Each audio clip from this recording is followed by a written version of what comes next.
Well, today I got something a little bit different. I have my quadcopter here, and I think it has a bad motor. And I got some motors that were really cheap on eBay. They're only like $4 shipped. Look at those little things, you know? But I was looking for YouTube videos to see how people were fixing them. And one guy said, like, hey, these motors never go. They desolder themselves and just need to be resoldered. So I'm going to try to see what's going on. Let's see if we got anything now. This is a Syma X5C Clone. It's a fake.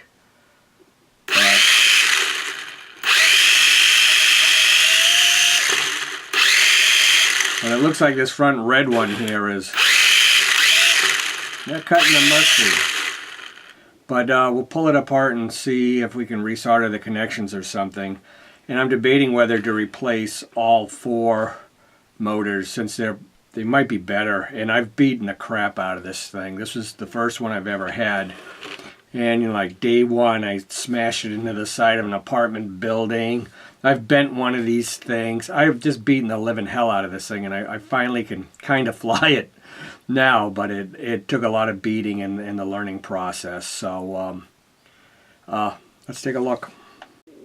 Okay, we got the props off, single screw in the center of each of them, and you got to lay them out so that you remember where they are, because they're not all the same.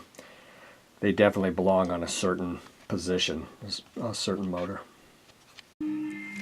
Okay, this thing is, you can kind of see if you move the motor around here. You kind of see it's kind of slack to the gear. There's a lot of slop in there and being beaten to crap. So I'm not quite sure what the answer is. I'm going to plug the battery back in and see what it does like this. Okay, we got it up off the table a little bit.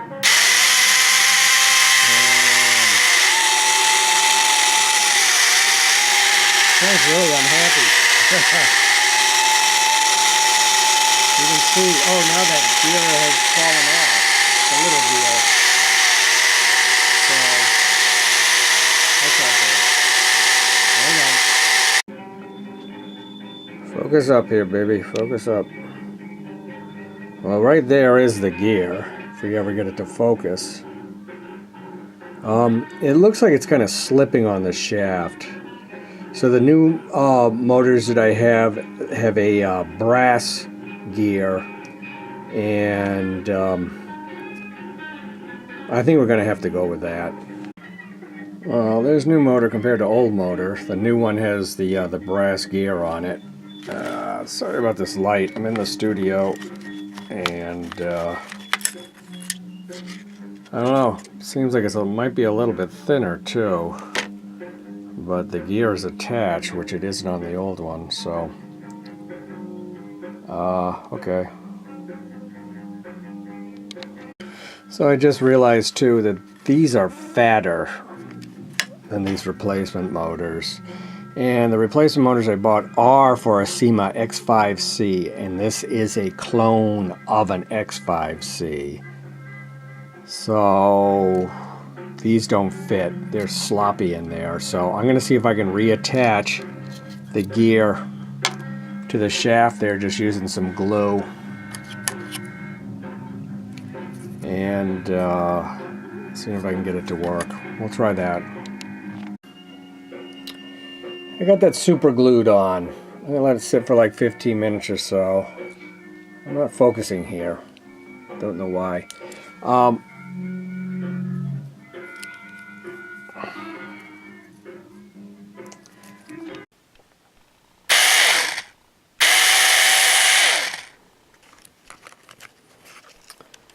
I waited about 4 or 5 hours for that super duper glue to dry. Really takes 24 hours to totally cure, I guess, but I was thinking I really wish I kind of scratched up the shaft on the motor there. so that the glue would have had something to hold on to, but it looks like it works for now. These little motors just fit in here by friction.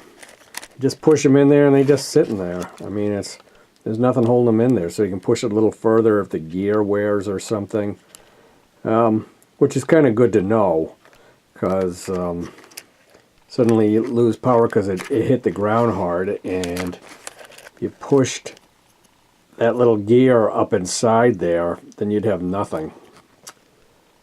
So I'm going to reassemble it and see what it looks like.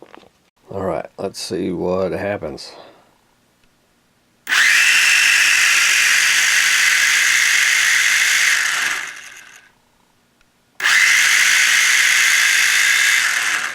Yeah, it looks like it'll work, but for how long, who knows. This poor thing, I've used it a lot and I've beaten the crap out of it, and it's probably time for a real Syma X5C instead of a Phaco, although this flies really well. I broke the camera on it and had a camera, and I mean, I got the whole thing for like 20 bucks shipped. So, you know, maybe $28 for a real Syma, and it's worth it. I think I'm just going to get one, but we'll keep this one around too.